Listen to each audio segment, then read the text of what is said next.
Hello, friends. Greetings. The love, the heart and love, as it's spelled out here.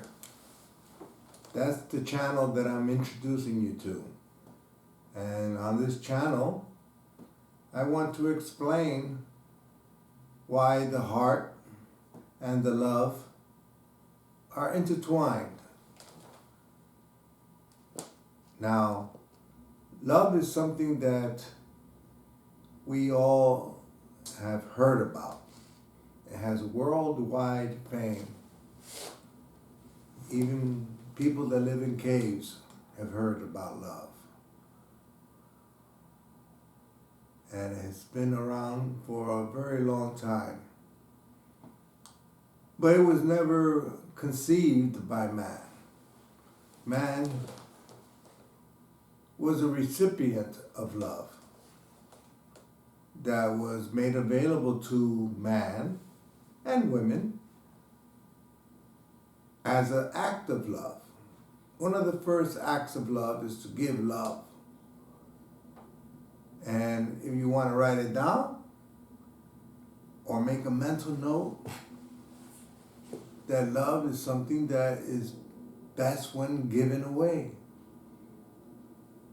It's one of the few things on earth that we know of that the more that you give it away, the more that you receive. It's a phenomenon. It's an inherent characteristic of love. Now, what are you going to do with that?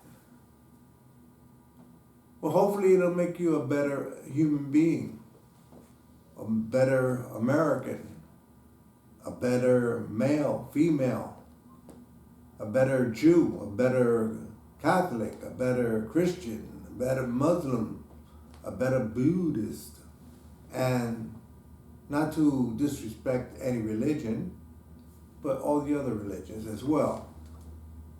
But this message is for everybody on earth, that we all should understand and know that love is not something that we can just treat as everything else. It has a very special place in the universe, beyond Earth, beyond this solar system, beyond all galaxies, and as far as you want to go. It's something that has existed for a very long time. We can't imagine how long it's been in existence, developing and getting stronger and more defined and more powerful as every day and year go by. So, what's so important about love? Well, it's something that we can use. It's an asset. It's something that we can go to help us be better human beings. Is that something that you are resistant about? Would you want to be a better human being? A better human being to your parents, your spouse, your children, your siblings, people in your family, to your friends, and then going further out, your acquaintances, your neighbors. I hope you're getting what I'm trying to say, that love is an asset that we are given to share with those people, the people that you're around. Now make no mistake, traditionally we have experienced love in very shallow circumstances. Somebody loves you, you love them back. Hopefully that is the response for somebody that gives you love, that you will love them back. That doesn't always happen, but that is the desired effect. Now, it's easy to love those that love you. People that have given their lives to your care and upbringing and education and ultimately your happiness. Now, like I said, it's easy to love those people. Now, it's another matter for you to love those people that don't love you, that reject you, that push you away, that want to harm you. Now that's a whole different ball game. Now, if you could love those that don't love you and hate you, and you can still find love to give to them, where there's a very small chance that they will ever love you back, where it will be a reciprocal relationship of love. It would take an extraordinary human being to be able to love those people that hate and want to harm you. Wouldn't you say? Let's go from the extremes, right? Let's take your parents, your mother. Usually the most important person in a human's life when they're born. They have dedicated themselves to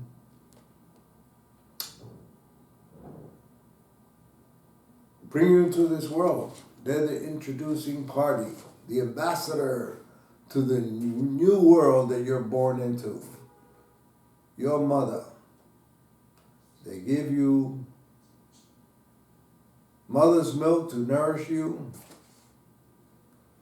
They give you affection so that you can feel their love for you. Affection is a very important part of love.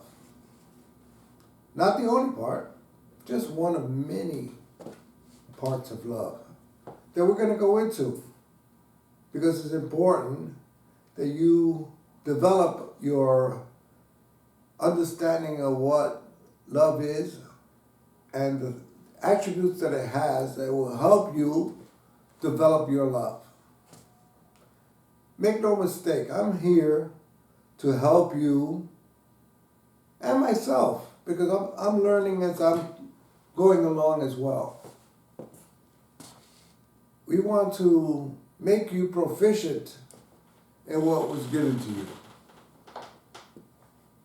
And what was given to you? Love.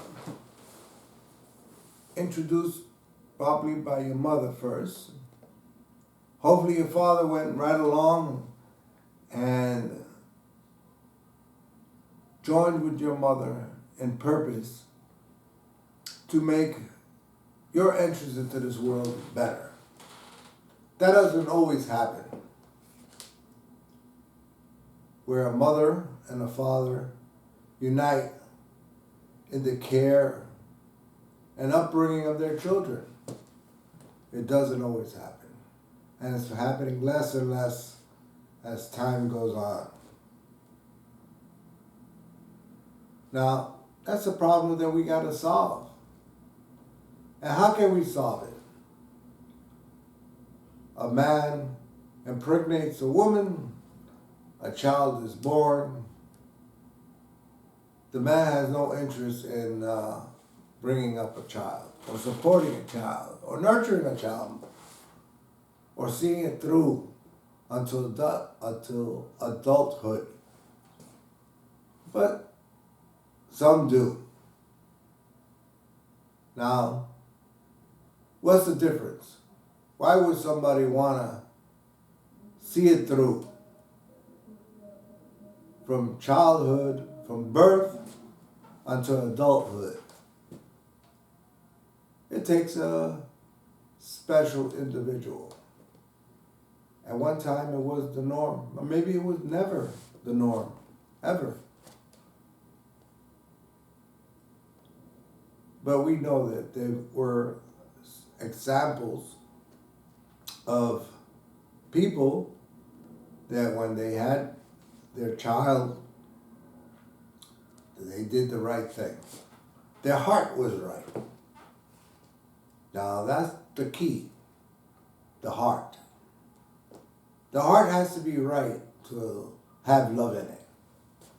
Love cannot just exist in a vacuum, or in an empty vessel, or a hardened heart. Love has a hard time to dwell in such a place. It's like for a human trying to live at the bottom of the ocean.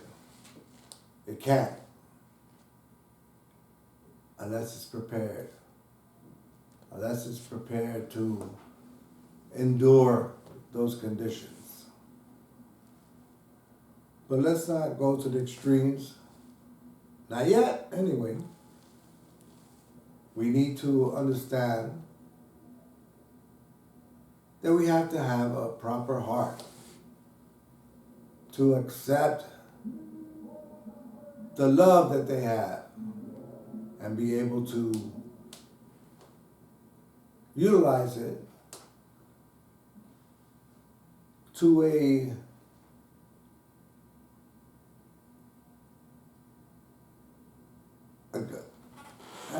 I'm very new at this, as you can see. I'm not a great public speaker, but I'm trying.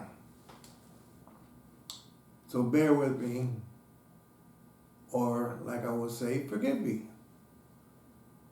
which is another big component of what love allows us to do. Love allows us to do many things. It gives us power, tremendous power, that is handed to you on faith, which is another component of love. Now I'm bringing a lot of things into the mix because I want to keep you intrigued. I want to keep you here. I want you coming back to this website, or this YouTube channel, to help you progress with love and be more proficient in love and how to get your heart right. You might need some help. It's hard to get your heart right on your own.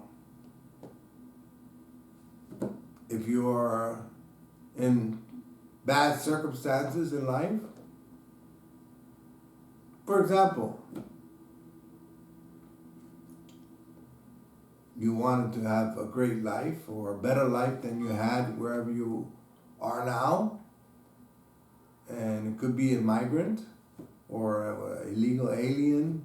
It could be somebody in a dysfunctional family where there's no love, no guidance, no proper nutrition, no nurturing, no affection. You could go from any extreme to another. Imagine if you were a sex slave in New York on Northern Boulevard, being forced to be there to do the bidding of another for their selfishness, for their living. You are their living, the slave. And you go out there and you do what you were told, and you're held in this prison. not of your choosing. Now that's one scenario that I'm painting to show you the things that happen, the people you deal with. There are a lot of people out there, they want to be a slave, a master, so to say, of others. That they want others to do their bidding. Whether they are a gang leader that enlists people and hold them against their will to do someone else's bidding. Now, hopefully you're not in that position. But there are people in that position. And who's going to help those people? You think the devil's going to come and say, oh yeah, let me help them out? Or somebody from another country? Or some alien? There's only one power that we know of that has undertaken that task of helping humanity and has openly declared it to be so. And that is our Father, the Creator.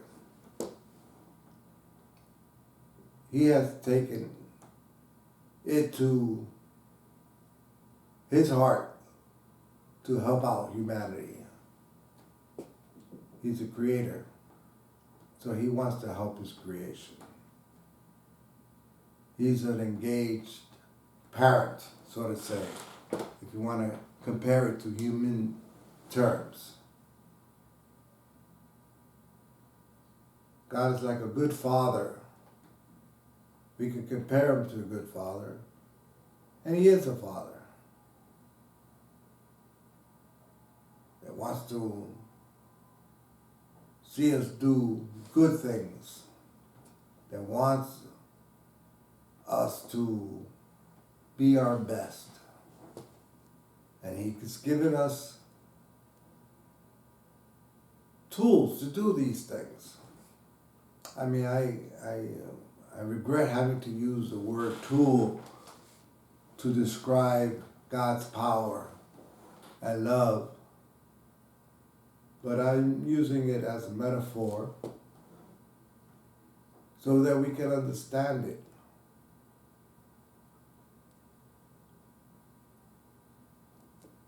We are given something. We didn't invent it. Not 5,000 or whatever, 10,000, 12,000 years ago did man invent love. Not so. If you believe that, you are selling it short, so to say. Now I looked it up. Selling short, if you don't know, is a financial, in the financial circles, is a way in which you could manipulate a stock to make money. And that is a bad word, kind of. Manipulate. It's not honorable to any degree. It's not illegal. But you're taking something from somebody else and benefiting from it. Now, if you consider yourself a good person and you say, well, I'm a good person and I want to do good, I don't want to harm anyone, I want to help humanity and my fellow man, that is admirable. Now, if I can help you achieve that, I would be considered a good person, that I want to assist you in doing good things. So we must understand and accept that God is taking that same function He wants to help you utilize what you have, what He has given you, to do good things, to help others, to preserve humanity. Because we know that humanity is not, I'm not going to say it's in trouble, but it hasn't seen its brightest days. Not that it ever had bright days, but I think you can help make good days ahead.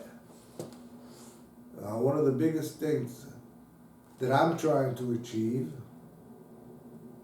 let's look at it like this.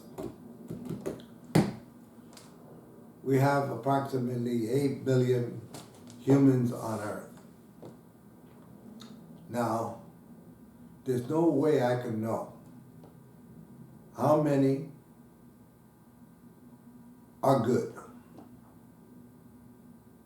They want to resist evil. They have no desire to manipulate anyone else or enslave anyone else.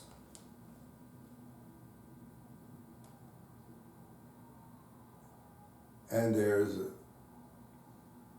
probably an equal amount, or maybe more, that don't want to do good things. They have no idea what good things are. They weren't brought up to be a good human being. They weren't nurtured by their parents or taught what it is to be a good person and to have a good heart. But if you're listening to my voice, I think you are one of those people that consider yourself good, to have a desire to grow. And now that I have kind of like opened the book about love and what it could do to help you achieve your goals of being a good person, to get stronger and more knowledgeable about love, because love is a very powerful force here on Earth and throughout the universe. Now it's up to you. Do you want to go on a journey of which I am part of? I'm not exempt from all the evil in this world. I am subjected to it. I am confronted with it on a daily basis. Now, I could try to use my mental powers, my intelligence, to try to walk forward, to try to survive in this world. Not only survive, but to achieve happiness. Because happiness is something that we want. We don't want discomfort. We don't want sickness. We don't want to be sick. We don't want to be weak. We don't want to be stupid. We want to be intelligent. We want to be empathetic. We want to be an example of what a good human being should be. So let's go. I could probably be here for hours, and you're not going to be able to accept all that I'm going to say. But believe me, my intention as a person with heart, I have heart. I believe. Hopefully you believe from hearing me and my words. You will know them by the words they speak. You would know if they're good. You would know if their hearts are hearts of gold, an asset to humanity that wants to fight the good fight. But it's not a fight, a physical fight of aggression and hate. That is not the fight that I'm talking about. It's the fight to put forth love in this world. Because the more love you put into a situation, you overwhelm all other forces that exist. That is a fact. And once you understand that fact, you can move forward with great strength and power to make this world better. And of course, if you're here in the United States, we have to start here in America. Just because I opened your eyes to love, you're not going to go around the world like Superman throwing love around. You can't do that. You have to affect others to see your love, to make them feel that it's something desirable for themselves. And believe me, the supply of love is limitless. It's enough for all 8 billion inhabitants of planet Earth. Now, some people would want us to believe that love is a scarcity, that we're running out of it. But we're not. It's a lie. So let me not go further than I have. Hopefully, you'll come back to this YouTube channel, this one, and you will go on this journey with me. Hopefully, we will have a great time. Hopefully, we'll find happiness. Hopefully, we'll find peace. And if we could do all that, wow, that's something. But we can do more than that. Let's not, like I said earlier, sell ourselves short. We could play the long game. And those of you in the financial circles would understand what I mean. We're in this for the long term, beyond our lives even. So I said enough. Hopefully you will come back, and welcome to my efforts, and hopefully your efforts, to change the world. See you next time.